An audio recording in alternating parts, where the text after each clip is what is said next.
Abay ganun baga mga kaluto, bay akalain mo nga naman yon. Ito palang peanut butter ay pwede natin gawin peanut butter chip. Ay kaya nung malaman kung pwede palang gawin yon, adi ang ginawa ko ay bumili agad ako ng margarine, harina, cornstarch, baking powder, sugar white, at vanilla. Ito lang naman ang ginagamit sa paggawa ng peanut butter chip. Siya, gana rin na lang ang mga kaluto. At kung kayo hindi pa rin nakakapagluto ng gana rin, siya, gana rin ang gawin nyo. Panuorin nyo aray. Mula sa simula hanggang sa matapos ang video aray, di gayon lang ang mga kaluto.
Okay na.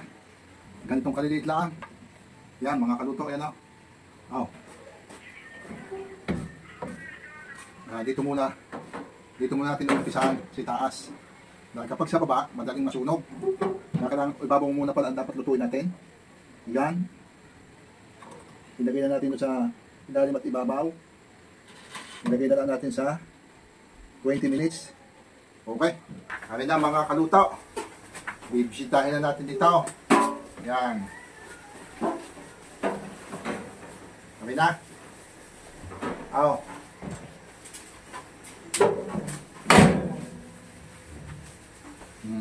Yung sabi nanonood sa... Yan. Daw naman. Maganda daw. Ayan na nga ang sinasabi ko, mga kaluto, ay pagkakisig at pagkakainam din nga naman nangyari na rin. Ay bilog-bilog nung ginawa ko. Aba ito nung maluto ay lumapad ay nagkapit-kapit na mga kaluto. Ay yain na. Basta ang mahalaga ay ating naluto ng maganda at maayos mga kaluto. At arin na may lumutong din. Yan ang sinasabi ko mga kaluto. Ay siya, gana rin na lang mga kaluto. Ay kapag aring video nga rin na panood nyo, abay di siyempre huwag nyo kakalimutang i-like at i-share. Siyempre mag-comment na rin kayo nang malaman natin kung saan baga nakabot ang video ng aray. Ay di gayon lang ang mga kaluto ay aray na nga. At titikman ko na kung okay baga ang lasa na rin. At yan, sinasabi ko na talagang tagumpay ang ating pagkakagawa mga kaluto. Ayos ang lasa.